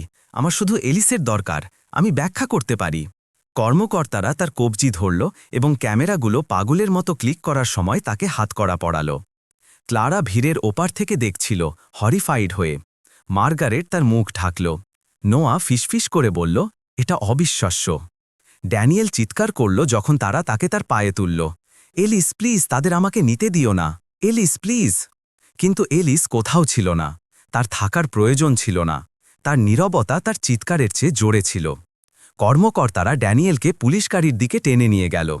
ড্যানিয়েলের ওপর দরজা সজোরে বন্ধ হওয়ার সাথে সাথে মার্কাস তার ইয়ারপিসে একটি কল পেলেন। তার অভিব্যক্তি অন্ধকার হয়ে গেল এবং সে বিড়বিড় করল, বুঝেছি। এলিসকে বলুন আমরা যাচ্ছি, সময় হয়েছে। বারান্দার সেই রাতের কয়েক সপ্তাহ পরে আদালতের সিঁড়িগুলো শব্দে কেঁপে উঠল। সাইরেন, রিপোর্টার এবং ড্যানিয়েলের মরিয়া চিৎকার বাতাসে প্রতিধ্বনিত হচ্ছিল। কর্মকর্তারা তাকে পুলিশ গাড়ির কাছে স্থির রাখার চেষ্টা করছিল, কিন্তু ড্যানিয়েল হেজ হাতকড়া টেনে, অনুনয় করে, চিৎকার করে তার একটালের গর্বের শেষ টুকরোগুলোও হারাচ্ছিল। প্লিজ, আমার তাকে দেখা দরকার। সে কেঁদে উঠল, কণ্ঠস্বর ভেঙে গেল। এলিস, এলিস, প্লিজ, শুধু আমার দিকে তাকাও। তার হাঁটু কংক্রিটে আঘাত করল। সে আর দাঁড়িয়েছিল না। সে হাঁটু গেড়ে বসেছিল, ভাঙা, পরাজিত, বিশ্বের কাছে উন্মুক্ত। ক্যামেরা থেকে ঝলকানি বিদ্যুতের মতো দৃশ্যটি আলোকিত করল। তারপর একটি কালো এসইউভি আদালতের সিঁড়ির নিচে থামার জন্য গড়িয়ে এলো। নীরবতার সাথে সাথেই নেমে এলো। রিপোর্টাররা তাদের মাইক্রোফোন নামিয়ে দিল। কর্মকর্তারাও থামল, এমনকি ড্যানিয়েলও জমে গেল, শ্বাস তীক্ষ্ণ এবং অস্থির। এসইউভিটির পেছনের দরজা খুলল এবং এলিস লরাও বেরিয়ে এলেন। তিনি একটি নরম সাদা কম্বলে মোড়ানো তার যমজ পুত্রদের একজনকে তার বাহুতে ধরেছিলেন। দুজন নার্স তার পিছনে অনুসরণ করলেন। প্রত্যেকে অন্য দুটি শিশুকে ধরেছিলেন। তাদের ছোট মুখগুলো বেরিয়ে এলো, শান্ত এবং উষ্ণ। সুরক্ষিত ক্লিনিকে কয়েক সপ্তাহ কাটানোর পর এটি তাদের প্রথম সংক্ষিপ্ত বাইরের ট্রিপ ছিল। সাবধানে অনুমোদিত, গভীরভাবে তত্ত্বাবধানে এবং পুরোপুরি সুরক্ষিত। মার্কাস হেইল, তার নিরাপত্তা কর্মকর্তা, তার পাশে খুব কাছে দাঁড়িয়েছিলেন, রক্ষাকারী স্থির।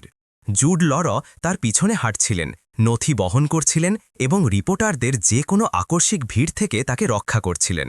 এলিস শান্ত ছিলেন, খুব শান্ত। এমন এক শান্তি যা শক্তি থেকে আসে, নীরবতা থেকে নয়।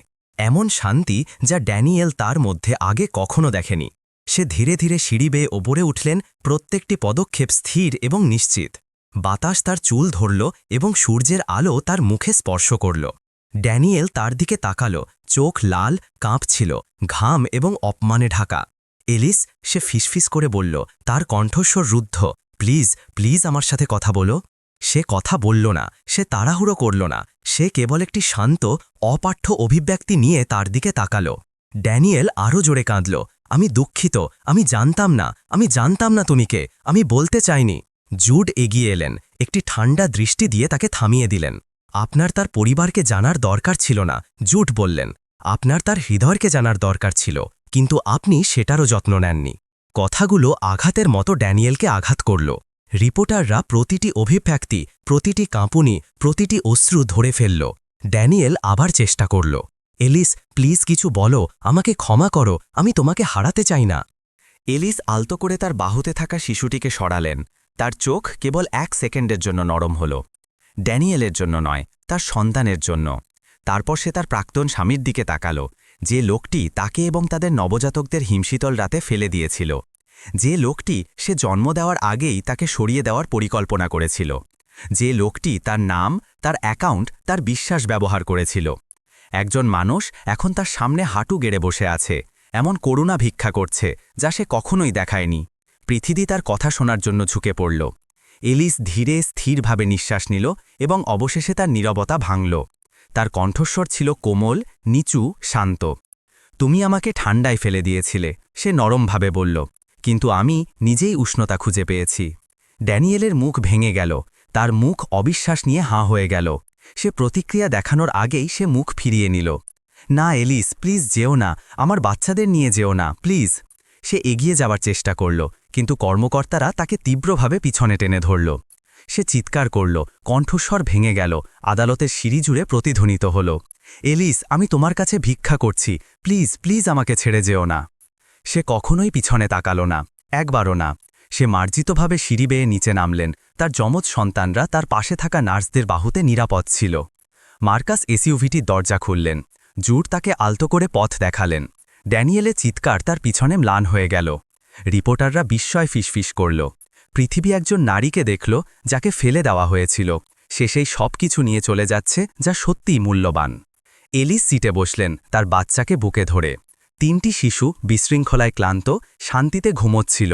নরম শ্বাস, ছোট আঙুলগুলো কোকড়ানো, মুখগুলো শিথিল। তার নতুন জীবন ইতিমধ্যেই শুরু হয়ে গিয়েছিল। দরজা বন্ধ হল।